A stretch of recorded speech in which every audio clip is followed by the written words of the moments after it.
अस्सलामुअलैकुम and welcome class. मैं हूं आपका टीचर सैयद बख्त। हम पढ़ रहे हैं नेटवर्किंग फंडामेंटल्स। आज का हमारा टॉपिक नेटवर्क इंटरफेस कार्ड यानी NIC, जो काफ़ी ज़्यादा पॉपुलर है और ये कहना ज़रूरी नहीं कि ये टॉपिक काफ़ी ज़्यादा इंपॉर्टेंट है, क्योंकि सारे के सारे टॉपिक ही बहुत ज़्यादा इंपॉर्टेंट हैं।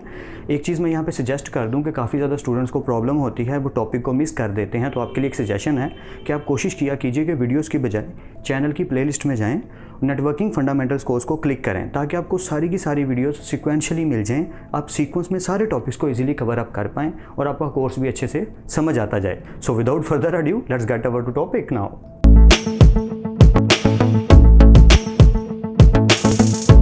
Welcome back class. डिस्कस करने लगे हैं NIC। सबसे पहली बात यह कि नेटवर्क इंटरफेस कार्ड होता क्या है, काम कैसे करता है, इस बारे में थोड़ी सी पहले डिटेल कर लेते हैं बात।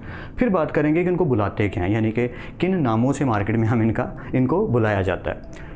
कार्ड क्या चीज़ है कि जैसे फॉर एग्जांपल मैं ये कहूँ कि हमने एक चीज़ को दूसरी चीज़ से कनेक्ट करना है, तो आपके माइंड में फ़ौरन से इंटरनेट आ जाता है, वायरलेस इंटरनेट। यानी कि आप फ़ौरन से जब भी नेटवर्क की बात करते हो तो आप इंटरनेट के बारे में सोचना शुरू कर देते हो। ज़रूरी नहीं कि दुनिया में सिर्फ इंटरनेट ही एक नेटवर्क है, बहुत ज़्यादा सारे नेटवर्क हैं। तो बस अभी के लिए मैं सिर्फ ये बात कर रहा हूँ कि अगर मुझे एक डिवाइस को दूसरी डिवाइस से कनेक्ट करना है विया समथिंग, किसी भी चीज़ के ज़रिए, VIA, विया का मतलब होता है के ज़रिए। ये वर्ड अक्सर जगह पे यूज़ होता है, इसलिए मैंने सोचा आपको बता दूं ताकि आप ये वर्ड हैबिचुअल हो जाएं इस वर्ड के। विया का मतलब जिसके ज़रिए हम किसी भी चीज़ को कनेक्ट करें। तो अगर हम दो डिवाइसेस को कनेक्ट करना चाहते हैं, चाहे वो इंटरनेट है, चाहे वो ब्लूटूथ है, वो कोई भी नेटवर्क है, तो हम किसी ना किसी मीडियम के ज़रिए कनेक्ट कर सकते हैं ना। मतलब अगर फॉर एग्जांपल अगर मेरा एक सेलफोन है और मैं उस सेलफोन को शेयर करना चाहता हूँ कोई डाटा दूसरे मोबाइल के ऊपर, तो उन दोनों डिवाइसेस के अंदर कोई ना कोई ऐसी चिप होनी चाहिए, कोई ना कोई ऐसी डिवाइस होनी चाहिए जिसके ज़रिए वो डाटा कम्युनिकेट कर पाएँ आपस में। मेरी बात को आप समझ रहे होंगे, आई होप सो। यहाँ जैसे आप कंप्यूटर पे इंटरनेट चलाना चाहते हैं, तो अगर आप इंटरनेट चलाना चाहते हैं तो एक वायर आ रही है, तो वो कंप्यूटर में कहीं ना कहीं लगेगी ना, जिसकी वजह से वो इंटरनेट चला पाएगी। तो वो जिस जगह पर लगेगी, वो जिस वजह से कंप्यूटर्स आपस में कम्युनिकेट कर रहे हैं, जिस वजह से मोबाइल्स आपस में कम्युनिकेट कर रहे हैं, उस डिवाइस को कहते हैं NIC। NIC वो कार्ड होता है, वो चिप होती है जिसकी हेल्प से हमारे सेलफोन्स, हमारे लैपटॉप्स, हमारे कंप्यूटर्स, डेस्कटॉप कंप्यूटर, कोई भी कंप्यूटर है, वो सारे के सारे नेटवर्क के साथ कम्युनिकेट कर सकते हैं। मैं नेटवर्क बोल रहा हूँ, इंटरनेट नहीं, ठीक है, मेरी बात को समझ रहे हैं। क्योंकि जब बात आएगी ना नेटवर्क्स की, तो ऑफ कोर्स सबसे बड़ा नेटवर्क तो इंटरनेट ही है, और हम ज़्यादातर हैबिचुअल हैं नेटवर्क कहने के इंटरनेट को ही। बट ब्लूटूथ भी तो आता है यार। तो ये याद रखना है कि नेटवर्क को कनेक्ट करने के लिए जो भी कार्ड यूज़ किया जाता है वो कार्ड कहलाता है NIC। मैं कंफ्यूज नहीं करना चाहता, जल्दी से टॉपिक के ऊपर जंप करता हूँ ताकि आपको जल्दी से समझ आ जाए। जब डिफाइन करूँगा ना, पक्का एंड तक पूरी बात समझ आ जाएगी। I assure you. शुरू करते हैं। मार्केट में यार इनको इन नामों से बुलाया जाता है, इन नेम्स से, लेकिन मैं इस नेम को सबसे ज़्यादा सजेस्ट इसलिए कर रहा हूँ क्योंकि जब मैं जॉब करता था तो मार्केट में हम लैन कार्ड कहते थे, literally local area network card, जबकि इसका असल नेम NIC है, नेटवर्क इंटरफेस कार्ड। ऐसा नेटवर्क कार्ड जो हमें इंटरफेस देता है किस चीज़ का, इंटरनेट का, ठीक है, नेटवर्क का। ओके, अब बात करते हैं इन नेम्स की कि लैन कार्ड भी कहते हैं, ethernet card, ethernet adapter, network adapter, connection card, etcetera etcetera. There are so many names. इनके अलावा भी हैं, बिल्कुल हैं, इनके अलावा भी खड़ूस किस्म के और नाम हैं जिनसे हम NIC को पहचानते हैं, जानते हैं। बट NIC एक ही चीज़ है, नेटवर्क इंटरफेस कार्ड। इस तरह समझ लो कि शैम्पू है, तो शैम्पू तो एक ही है, लेकिन उसके ब्रांड काफ़ी सारे हैं।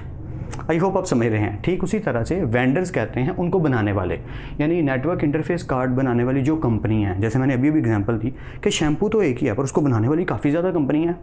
मेरी बात समझ रहे हैं ना, पैंटीन अलग कंपनी है, सनसिल्क अलग कंपनी है, बट है क्या, वो प्रोडक्ट क्या है, शैम्पू। तो अब पॉइंट ये है, डिपेंड ये करता है कि आप किसके हैबिचुअल हैं। जिस कंपनी के आप हैबिचुअल हैं उसी को आप कंटिन्यू कर लेते हैं। तो सबसे ज़्यादा जो टॉप ऑफ द पीक पे कंपनीज आती हैं वो दो हैं, TP-Link एंड इंटेल। और भी हैं but top of the peak पे आती हैं TP-Link एंड इंटेल। अजान का वक्त शुरू हो गया है, नमाज की अदायगी के बाद इंशाल्लाह यहीं से हम अपने लेक्चर को कंटिन्यू करते हैं। ऑलराइट क्लास, कंटिन्यू करते हैं। हम बात कर रहे थे वेंडर्स की। जैसे कि मैंने आपको बताया कि वेंडर्स का मतलब होता है वो कंपनीज़ जो नेटवर्क इंटरफेस कार्ड बनाती हैं, बहुत सारी हैं, but top of the peak पे जो सबसे ज़्यादा पॉपुलर हैं वो है TP-Link और इंटेल। इंटेल भी बनाती है और TP-Link भी बनाते हैं नेटवर्क इंटरफेस कार्ड। अब बात करते हैं कि इनकी टाइप्स क्या क्या होती हैं। तो जैसे हम गाइडेड मीडिया और अनगाइडेड मीडिया को पढ़ चुके हैं कि अगर हमने दो डिवाइसेस को कनेक्ट करना है तो उसको वायर के ज़रिए भी किया जा सकता है और वायरलेसली भी किया जा सकता है। इन्फ्रारेड वेव्स हम पढ़ चुके हैं डिटेल से। अगर किसी ने लेक्चर नहीं देखा आई हाईली रिकमेंडेड यू कि सीक्वेंस में लेक्चर्स को देखो। प्लेलिस्ट बनाने का यही बेनिफिट है, यही पर्पज़ है कि आप सीक्वेंस में देख सकें ट्रांसमिशन मीडिया कैसे काम करता है। सबसे पहले बात करते हैं वायर्ड की। तो वायर्ड को मैं थोड़ा सा डिटेल से आपको बताना चाहूँगा कि यहाँ पे अगर हम बात करें कि हमने एक कंप्यूटर है या सिस्टम है, लैपटॉप है, डजंट मैटर, तो उसके अंदर एक जैक सा बना होता है। अगर आप देखें, मैं कोशिश करूँगा, डायग्राम तो हमेशा बुरी ही बनेगी मुझसे, तो मैं कोशिश करूँगा कि उसकी ना एक पिक्चर आपके साथ शेयर कर दूं यहाँ पे लेक्चर के अंदर, ताकि आप उसकी शक्ल सूरत देख के अंदाज़ा लगा सकें कि वो क्या होता है। एक जैक होता है RJ45 उसको कहते हैं। RJ का मतलब होता है रजिस्टर जैक, ठीक है। अब इसका मतलब क्या है कि जहाँ पे हम अपनी पोर्ट में वायर को इंसर्ट करते हैं, मैं उसकी शक्ल सूरत कोशिश करूँगा यहाँ पे इंसर्ट ज़रूर कर दूँ कि अगर आपके घर में डायरेक्ट एक लैन पोर्ट आ रही है, लैन पोर्ट भी कहते हैं इसको, कि लैन के अंदर वायर लग जाती है। जिन्होंने देखा है वेल एंड गुड, जिन्होंने नहीं देखा उनको पता होना चाहिए। चाहे PC को घुमा फिरा के देख लीजिएगा, चाहे लैपटॉप में देख लीजिएगा जहाँ इंटरनेट की वायर लगती है, तो लैन पोर्ट भी कहते हैं। वहाँ पर डायरेक्ट वायर भी लग सकती है, और जो राउटर से हमें वायर मिलती है इंटरनेट चलाने के लिए, वो भी वहीं पर इंसर्ट की जाती है। उसे हम कहते हैं लैन पोर्ट, और RJ45 जैक भी उसे कहा जाता है। ये दोनों नेम है उसके, दैट्स इट। ये हो गया वायर्ड। अब वायरलेस की बात करते हैं। जी हाँ, वायरलेस भी हमें NIC कार्ड देखने को मिलते हैं। NIC कार्ड हमारे मदरबोर्ड के साथ इंसर्टेड आते हैं, जुड़े हुए लगे हुए आते हैं, बट सम टाइम हमें वायरलेस की ज़रूरत पड़ जाती है। जैसे आपके लैपटॉप में अगर देखें तो लैपटॉप के अंदर आपके पास जैक भी होता है और वायरलेस मीडिया भी होता है कि आप उसके वाईफाई के ज़रिए भी कनेक्ट कर सकते हैं राउटर के साथ और इंटरनेट को चला सकते हैं।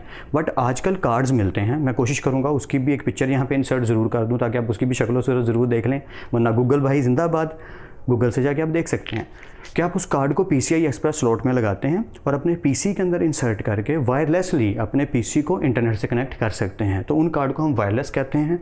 वो किसके ज़रिए काम करते हैं? ये RJ45 जैक के ज़रिए काम करते हैं, और ये एंटीना के ज़रिए। अब ये एंटीना ये नहीं कैसे निकला होगा, बड़ा खुला खुला होगा। सम टाइम होता है कि एंटीनाज निकले होते हैं, बट सम टाइम एंटीनाज नहीं होते, और कई दफ़ा एंटीनाज होते हैं। मतलब नहीं होते का मतलब ये था कि वो चिप के ऊपर ऐसे इंसर्टेड होते हैं कि आपको नज़र नहीं आते, स्पेशली इन लैपटॉप्स, ठीक है, स्पेशली इन लैपटॉप्स। फिर एक टाइप आती है ब्लूटूथ। जी हाँ, अगर आपका छोटा सा रेडियस है, अगर एक छोटी सी जगह पे आप दो डिवाइसेस के बीच में कम्युनिकेशन करवाना चाहते हैं, और आजकल ये हो रहा है कि बहुत ज़्यादा सारी डिवाइसेस हैं जो आपस में डाटा शेयरिंग के लिए, कम्युनिकेशन के लिए ब्लूटूथ कार्ड का यूज़ करती हैं। उसका रेडियस कितना होता है ये आपको पता होना चाहिए, या 10 मीटर का रेडियस, यानी कि इसकी लिमिट क्या है? ये 10 मीटर के रेडियस में डाटा कम्युनिकेशन आपकी ईजिली करवाता है।